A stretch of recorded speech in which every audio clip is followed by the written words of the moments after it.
right here is Hot Girl Summer 1. Got the map of New Orleans. Got my patented clouds here. You can probably see these clouds in my Fifth Ward landscapes. The map of New Orleans, which is called Greed Island, made around the same time. I think 4 Hours of Rain. Almost every painting that have a landscape-esque type vibe will always have these little clouds right here. So if you wonder what these are clouds. All right. Going to the actual image of the painting itself, you have these little indicators of words, right? These are Uptown, Jefferson Avenue. Okay, so Uptown is supposed to talk about this is Uptown New Orleans. This is the map of Uptown New Orleans. So you got Louisiana, which runs into Magazine Street, which runs into Chapatulas. This is like Garden District type stuff. And then you go all the way on this side, which is kind of, I think it's kind of exaggerated a little bit, but we got Carrollton over here and Ferret. So right here underneath the how I just do that? The figure, we have the party buses. Now the whole idea of this painting is supposed to be about hot girl summer, the idea of feminine um, freedom of expression and gyrating, doing like the dances and stuff like that. She's doing like she popping right here. She's like twerking, as they say now. And the other painting is a lady doing a handstand. We'll get into that. Um, but we also talk about this right here. Yeah, these are violation codes. So you can pop that in the see pop these violation codes in. That's a that's a little preview of the video explaining the ladies. All right, what the violation code numbers are again? Hold up. Actually, no, that's I see CCNO 162 dash 151. All right, that's what that is. This is CCNO is certified. Okay, that's not what it is. Okay, New Orleans code. Okay. Oh, all right. New Orleans City Code Section 162-151 prohibits operating any for-hire passenger vehicle, including taxicabs, limousines, tour buses, and pedicabs, on city streets without holding an active certificate of public necessity and convenience (CPNC) issued by the city. Okay, regulated vehicles. You'll see this in the French quarters, animal drawn carriages, taxicabs, and accessible vehicles. Okay, okay, okay. So basically, these buses are violating the code. All right. See what the other code is. Uh, CCNO. Look at the old guy doing this. 162 dash 376. Okay, cover specific vehicle safety operations. So basically, it's safety and mandatory maintenance. So yeah, I was looking at party buses violations that were popping off around this time because around right before COVID, man, it was like party bus central, bro. Like on Uptown, you'll see these party buses coming around with like people just like twerking on top of the hood or just like screaming out the window or it stopped and then people just start twerking. You know what I'm saying? You might see back in the day you'll probably run into these buses on Canal Street at a gas station right before you hit Broad. I think people will come out these things and just like loiter around different parking lots and stuff. But it's a part about having fun. All right, so back into the archive itself. All right, Okay, what's this? Which one? Hot Girl Summer. It's part. Actually, this is part one. Other one's part two. All right. So these are codes, violation codes. Also, if you want, you can look them up yourself, or I do another video just based off of the codes and stuff in each of my videos I'll be doing for my black painting series, Racines, all of them. So yeah, this right here is Crowder Reed Boulevard, I-10 Service Road. Right here, it's Lake Pontchartrain. I used to grow up around here. Let's see what else we got on the side. Any other indicators? Oh yeah, you got some Air Maxes right here, boy. Anyway, um, this painting was really on my mind, brewing up in 2019. I was doing Uber, and I think both these paintings came up at the same time. This with the Chanel fanny pack with the yellow dress. I seen both these outfits at this clothing store on Canal Street named Rio. It's closed now, and it's like 1 o'clock in the morning. I'm driving around picking up people for Essence Fest and shit, and I would see these mannequins with these outfits, bro. And I was like, I gotta do it. I gotta paint that.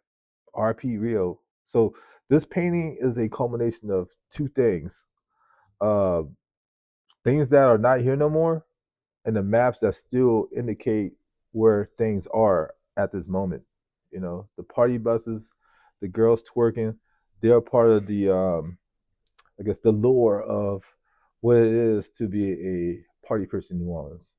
Let's see. All right, let's go back into these archives. Let's see. Let's go. Let's go back. Okay. All right. It's a little history of exhibitions. All right, right here. This is at the Ogden Museum of Southern Art, located in the downtown portion of New Orleans, right in the CBD central. It's like a little bit beyond a little central business district, like separation, like because I think it's the French Quarters CBD, and then it's the warehouse district, and then there's the bridge that separate everything that brings you to like Lower Garden District, and then it goes into like Garden District proper. But so this museum is very important to Southern artists and the people that love Southern art. It's like it's like in that pocket of like Nasher Museum and like other important museums within our region. If you're in the South, and they put on a lot of great exhibitions. I've been a part of like maybe three, I think 2 or 3 exhibitions at the Ogden Museum so far. I've been to a bunch of auctions that they have. They really support the artists, and like I said, if you want to really get into like what it is to be a fan of Southern art, you gotta go to the Ogden for sure. All right, so this is like a scale of the works. Oh, look at it. See, you got some legends back there. You know what I'm saying? This could be in your living room. This could be, this could be somewhere in your house. This could be, it could be somewhere. I forgot how much it cost though. That's another video. All right. This is at Southeastern Louisiana University.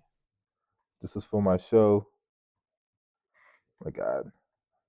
Black Painting Cybernetic Folklore, Place and Spirit. If you go on my YouTube page, you'll see a whole bunch of videos by the curator and very phenomenal, very great artist, Christina Molina. All right. Right here, you got the girls right here. All right. Where else they been at? Oh yeah, my solo show at the ACA, which is the Acadiana Center of Art in Lafayette, right between these two paintings. These two paintings is part of my black painting series also. This is the Fool. This is the Empress. They're part of a 4-part series, piece series within the black painting series, where the tarot cards, type of inspired imagery, but that's a whole nother video. But we're gonna focus on these two girls right here. All right, let's go. These are my girls right here. Shout out to Jake Falk for putting this show together. It's probably my largest show I have. I'm gonna do an archive video on that. Over 100 plus paintings in one show. Some paintings were borrowed from collectors. Some paintings were borrowed from museums. So it was a very big. I like this little area right here too. This little swanky little spot right here. And yeah, I definitely enjoyed that show. That was maybe like 3-4 years ago. Time flies. You go, some cool ladies that came through the building. So I get these twerk on. They're good. They're good sports. They're trying to match that energy. Shout out to them. All right. Oh yeah. Also, Hot Girl Summer 1 and 2. We're in the Art Miami. In Miami. I think that was like 2022 or 23. Riwa, she's like a African-based artist. I don't know if she's from like South Africa or whatever. I forgot, but she got a nice little following happening in my community. A little bit, beyond. But yeah, oh yeah, these guys, man, look, I still got these paintings. How? I don't know. How are they still in my inventory? All right, we're gonna do. Wait, how many more images I got? All right, this one right here also. All right, so this was at Forever Showman Gallery on Julia Street. This is for my solo show. Cold Black. That's like back in like 2023, I think.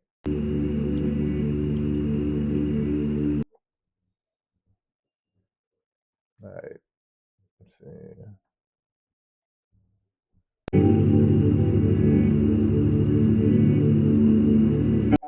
Yeah, so like the line work, I got that idea from Cy Twombly, John Dubuffet, also big in my who inspired me category of people.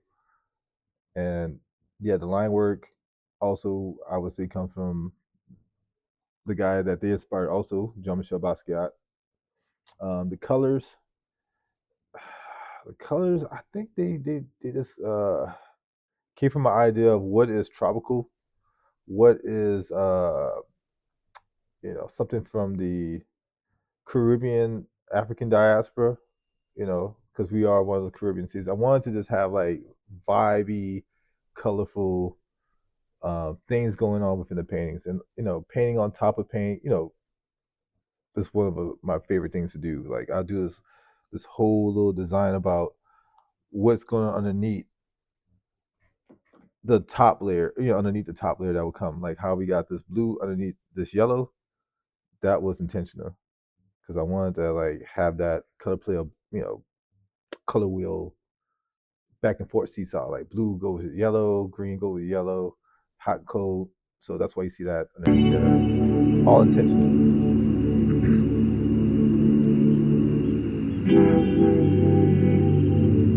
God, I hope this is not copyrighted.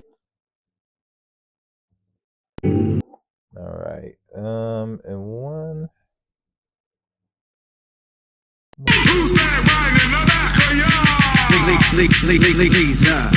DJ Money Fresh. All right. Let's see. Let's get our ass. I'm old.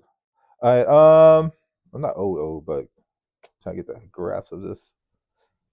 All right. Let's see. Let's look at one video that was produced by the Joan Mitchell Foundation for a show that was happening last year at the Joan Mitchell residency space in the 7th Ward of New Orleans, which is a very phenomenal residency spot.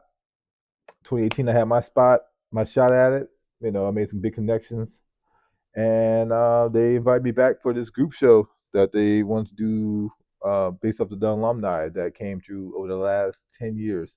So here goes the two curators, Josiah Gagosian. I forgot the other name. There's a quote by Joe Mitchell that says, "Perhaps if I didn't have to fight, I would have quit." And I think that this room across the way really embodies that sentiment. We have works by Sean Clark,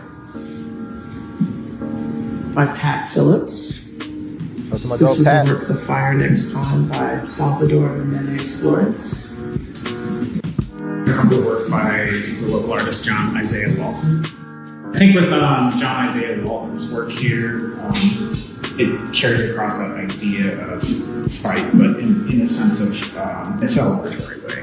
I think the figures here who are dancing is a big part of New Orleans culture that involves things like bounce, and so these specific pieces are also maps of the neighborhoods. So they're not only references to specific locations, but the people who live in them. And so I think it's just a nice, really vibrant reflection of the people in those communities and here in New Orleans. And along with Joe Mitchell's quote, when you talk about fight, not as kind of like a violent act, but a kind of insistence on not being diminished. And I think at least that's how I interpret it. And she frequently in interviews made a point to say that anger and violence was really not a part of her work and her practice, that she couldn't make work when she was angry. I think that when she says fight, she's not referring to violence, but it's something deeper than that. More of a reflection of, I think, an internal strength. Yeah. And the work definitely isn't diminished here. It's so vibrant. Yeah.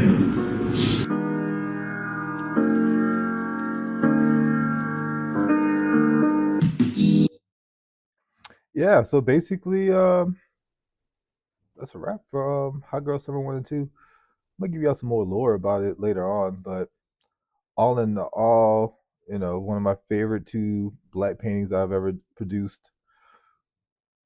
Shout out to Diego Cortez for being like a guiding light during that time. Basquiat first met Diego at the Mud Club. Um, Diego basically gave him like money to produce a little bit of some of his early works.